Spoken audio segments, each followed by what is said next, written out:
Last night I took 900 milligrams of lithium carbonate again, and I woke up feeling really awful and tired, and I didn't sleep the usual 13 to 15 hours. So I woke up kind of tired and like feeling kind of weird in my body. I remember that feeling, just kind of like, I just feel like your body's just not quite yours, or however it works. So it's been a couple hours since I woke up and I feel a little bit better. And today I have an appointment with some kind of intake clinician at the mental health center. And I really don't know what direction that's going to go. I'm pretty sure they don't take anyone because the services are pretty limited in terms of people needing to access them. I'm hoping to be able to, because my GP is quite a drive away and very hard to get in to see. And I have been feeling suicidal. Like Monday night, just a few nights ago, was so horrendous. But I've seen that I can get through these bouts of whatever. Like Monday night, I really felt like I was choosing between taking pills to overdose or like calling my mom and just like having a freak out, which would have been not good. Like it just would have been making a big scene about stuff. Basically, I do have a theory about being in the energy of certain people, and I don't think it's bad that I'm in my home energy, but I do think it's not good, because when I was first diagnosed, I was in the hospital for 6 weeks and I was living at home there too, and I felt fine when I got out of the hospital. But after a month of being back home and living at home again, I had to go back to the hospital. I had flat affect, and I attributed it to the medication, and it probably was that too, but I think it was just that I couldn't be around my family because those relationships are part of what needed some space or healing. And what I'm finding is that when there's a lot of space, you don't need necessarily to heal those past conflicts or whatever, but when in the space all the time, it creates this certain pressure of that, and I just don't feel like it's healthy. So I feel kind of like when I was first diagnosed almost 8 years ago, and I went back home after my first hospitalization, and I felt awful.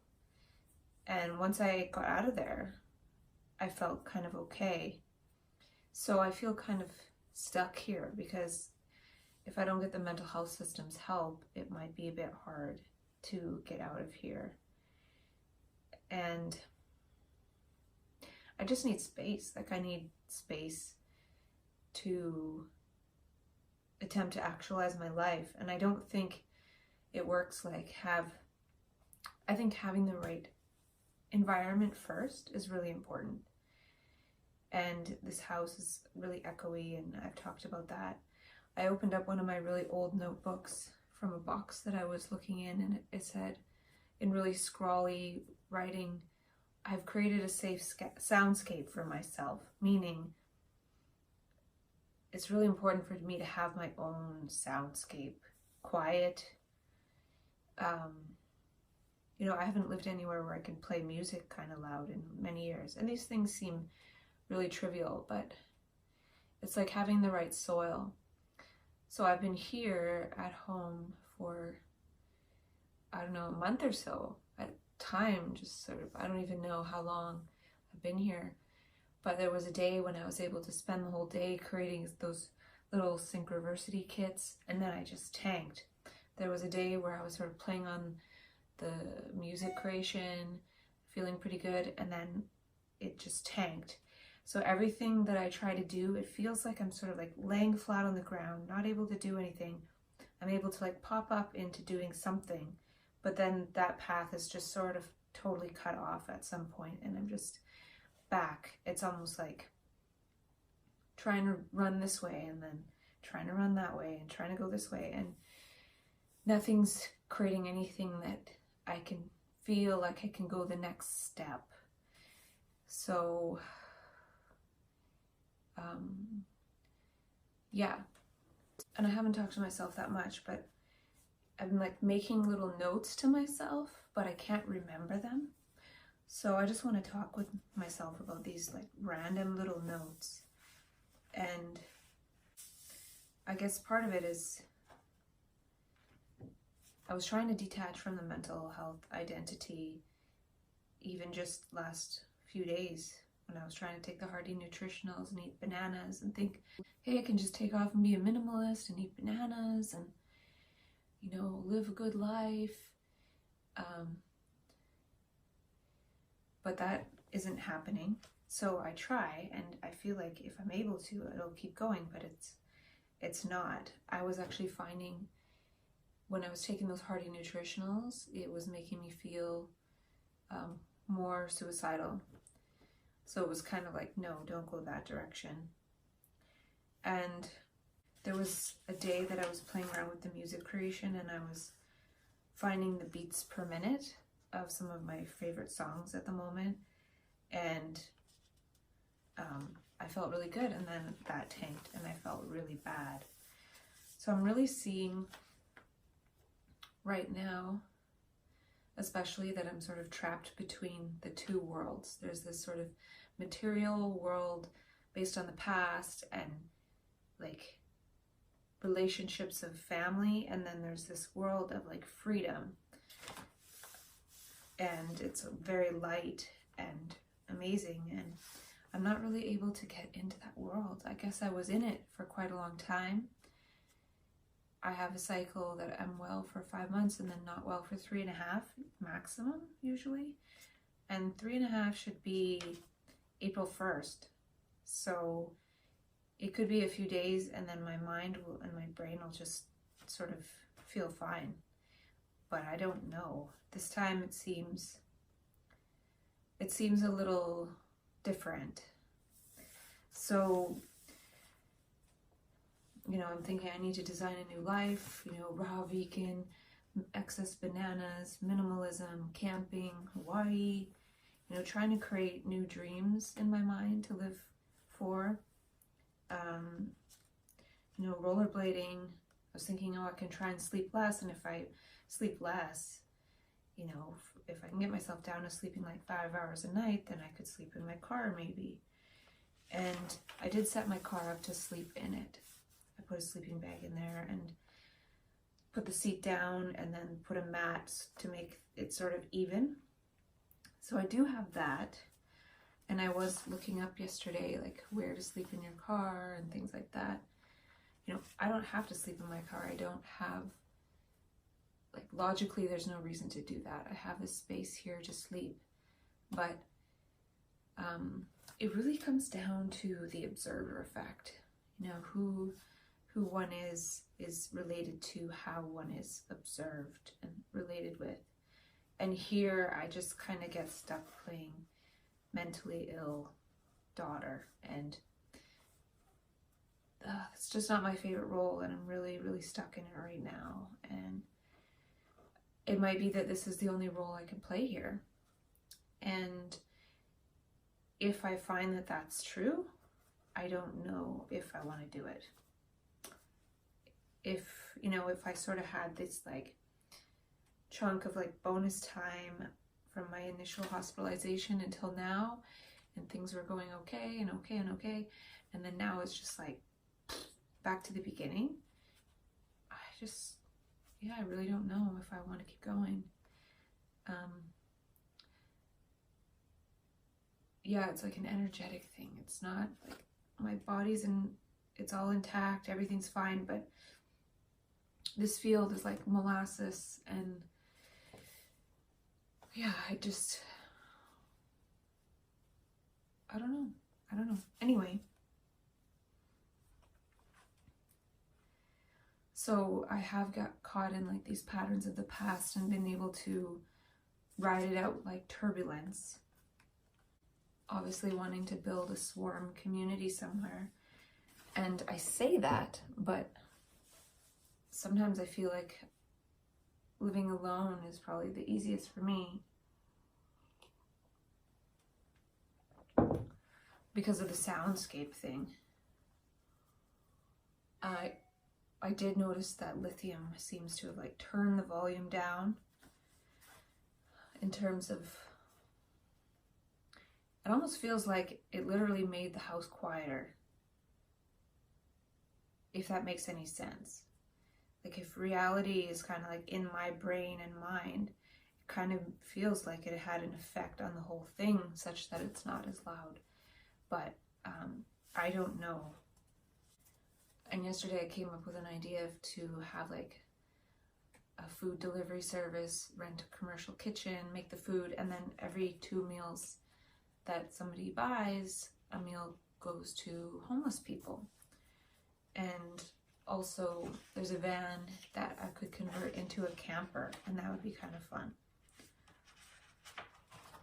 And also thinking of a building structure for people that are homeless to sleep outside in like sleeping pods. They have them now at like airports and libraries, I think. And then there's those pod hotels in Japan. I think something like that could be modified. There was even pods that were like little rooms, and to have that places where people could wander and then stay in these little pod hives would be really cool. Sometimes I feel like people are tapping into a future where this has already happened, and then so like living with all this stuff in like a basement just seems like archaic. And then yeah, I don't know. So I have some notes that I made here in the last while, and I'm just going to randomly talk with myself about them because I'm very fragmented and lost right now. I wrote down the idea of having a listening to ideas warm line, because a lot of us, we get ideas in some of these states, and there's crisis lines and emotional support lines. I've even seen a line for special messages support. So just listening to ideas for people who have these random ideas popping up could be helpful. And also just talking to myself about sharing the process of self-dialogue with people, which for me is a process of learning and discovering for oneself and using one's own voice and speaking to something that listens unconditionally, like a phone. And there really is something to being listened to, or it could be that another person just gives the author, an excuse to use their own voice. So maybe we don't even need somebody to listen to us. Maybe speaking something out loud is speaking to the universe. So I could say, hey, I'm speaking to the universe, or I'm speaking to this person who is going to listen. So yeah, I just thought of that now, an excuse to speak aloud. Another person, when there's another person listening. But this way one can listen to oneself. And I've talked about how it's important to hear the sound of one's own voice, speaking what one wants and being heard. So I think from my perspective now, knowing what I know now, what I think I know now, I need to approach this a little bit differently, because it seems that I can to some degree get up and do something, but a lot of times it just gets squelched quickly. So maybe there's more that I need to do in mind, like visualize, talk to the universe in a different way. because I had the phase of talking about insights when I had my own space, and then I sort of had a phase of surviving these psychosis events, and then also having that bad psychosis when I was staying with family, and seeing how staying with family can be problematic. So right now I'm in this weird space where I have a good space to stay, supposedly, but it's not a safe soundscape.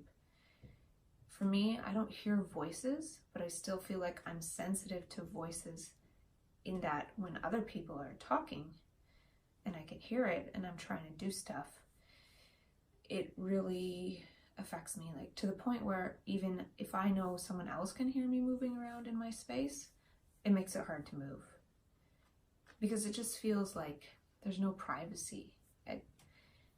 And there is no privacy, but it's just like,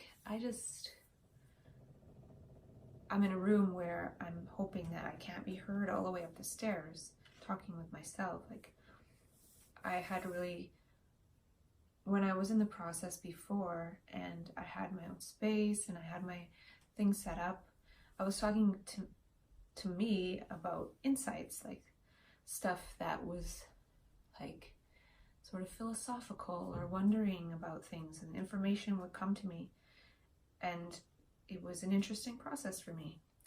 It was like reading a book, but not having to read the book, just start talking, and the book is being read. So I actually stopped reading books for the most part, and then when it went to a different place where I didn't have my own space, there were less insights. So I kind of feel like I'm just not able to do my job. Our attention is powerful and magnetic, unconditional listening. So yeah, I was thinking of having ideas and creativity peer support. Even right now, I can hear people talking and it makes me pause, like I can't think, and all of a sudden I just don't want to do anything. It's really strange. Like, I just can't handle that extra. I can when I'm at a restaurant or at Tim Hortons or whatever, but it's expected there. And here, I just don't have anywhere where I can expect that it'll just be quiet. And I don't know why I think that I need that. I don't know if it's true, but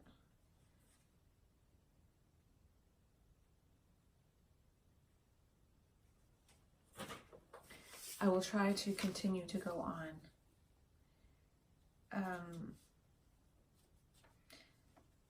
So before, I was imagining that I could create a game where if I gaze into someone's eyes and touch the top of their head and give them a hug with unconditional love, then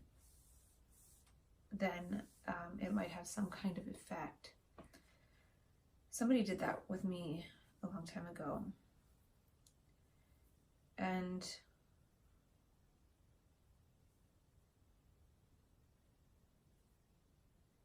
yeah, see, I just kind of lose my focus when I can hear people talking. So yeah, and then I feel like I can't do what I sort of naturally do.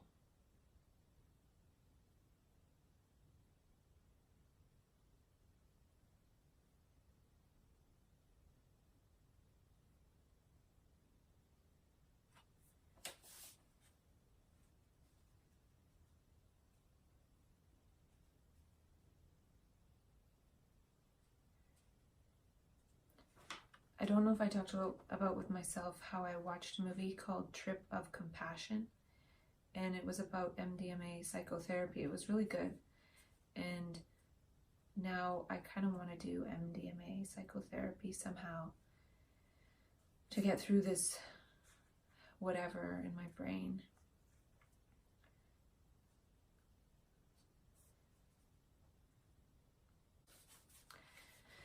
Okay, so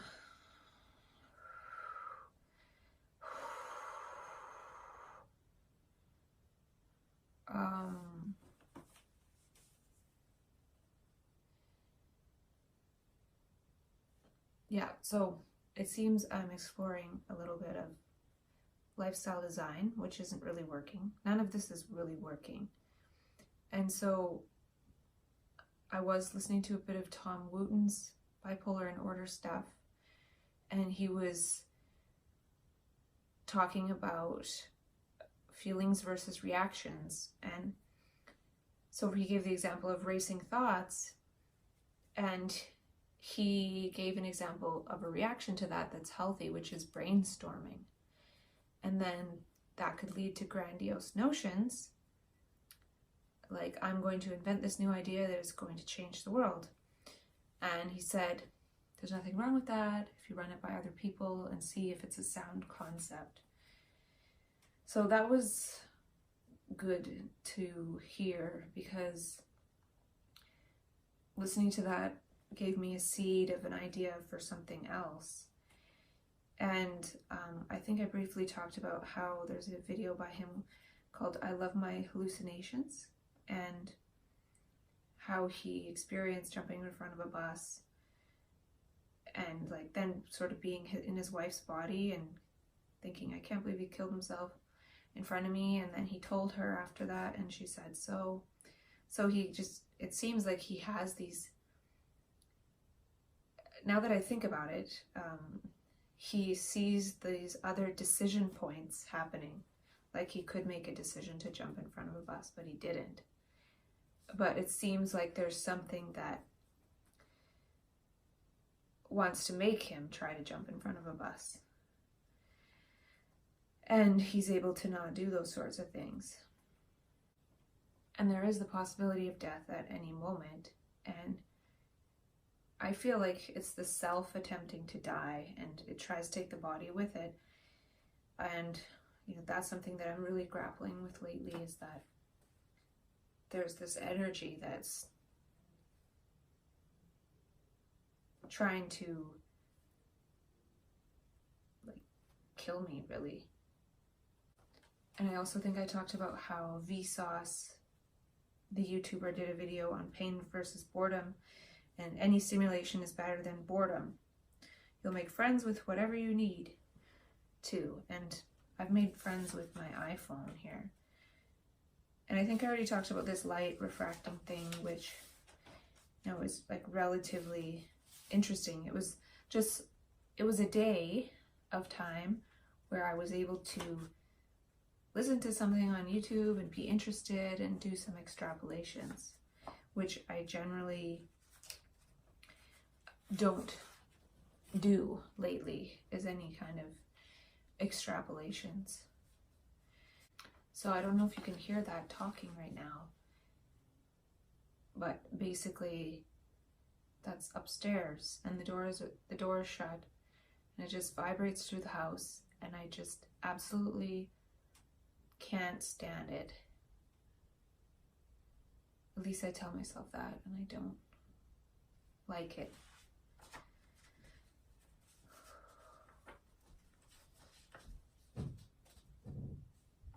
And then there's the clicking and creaking.